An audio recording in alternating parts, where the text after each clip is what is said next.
ध्यान दिया है कि हमारे समाज में कुछ पारिवारिक संबंध धीरे धीरे अदृश्य हो रहे हैं।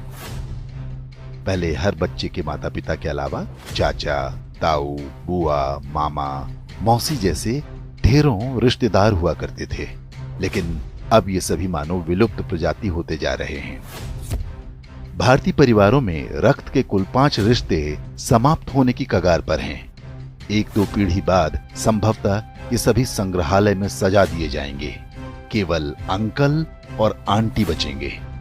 इसे इस तरह समझा जा सकता है, यदि किसी दंपत्ति के 2 पुत्र और 2 पुत्री हैं, तो उनके सभी 5 रिश्ते यानी ताऊ, चाचा, बुआ, मामा और मौसी होंगे।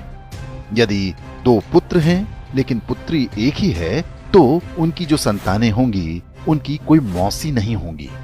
माँ के बाद बच्चों की कोई सबसे सगी महिला होती हैं, तो वो मौसी ही होती हैं। यदि किसी के 1 पुत्र और 2 पुत्री हैं, तो चाचा और ताऊ के रिश्ते नहीं होंगे। यदि 1 बेटी और 1 बेटा है, तो उनकी संतानों का न तो कोई चाचा होगा, न ताऊ, न मौसी। यदि 1 बेटा या 1 बेटी होती है, तो वो पूरी तरह से अकेला होगा। माता पिता के बाद उसका कोई रक्त संबंधी नहीं होगा। सिंगल चाइल्ड फैमिली को उनका निर्णय तीसरी पीढ़ी यानी जिनके वो दादा दादी होंगे बुरी तरह प्रभावित करेगा। उनका पौत्र या प्रपौत्र इस संसार में अकेला होगा। उसे अपने रक्त के रिश्ते की आवश्यकता होगी, तो इस पूरे ब्रह्मांड में उसका अपना कोई नहीं होगा।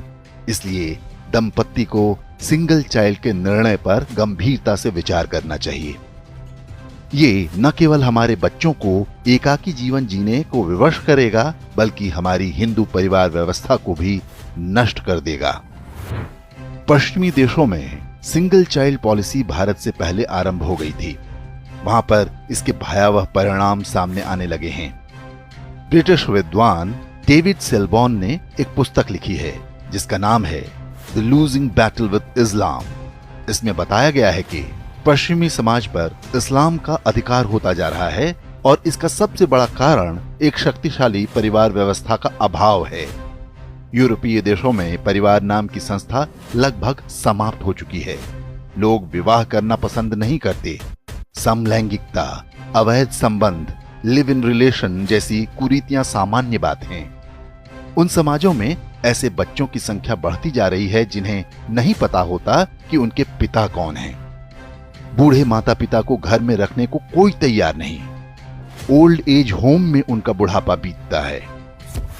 यूरोपीय देशों में आज राजनीतिक दल परिवार को बचाने का वादा अपने चुनावी घोषणा पत्र में करने लगे हैं। ऑस्ट्रेलिया में तो फैमिली फर्स्ट नाम से एक राजनीतिक दल भी बन गया है। पश्चिमी देशों के समाजशास्त्रियों की सबसे बड़ी चिंता ये है कि परिवार व्यवस्था को कैसे बचाया जाए। इस सब के लिए उनके पास यही सुझाव है कि 1 से अधिक बच्चे पैदा हों। अब यही चुनौती भारतीय समाज के सामने भी खड़ी होने जा रही है। क्या हम समय रहते सतर्क हो पाएंगे या हमारे साथ भी वही होगा जो पश्चिमी देशों के साथ हो रहा है?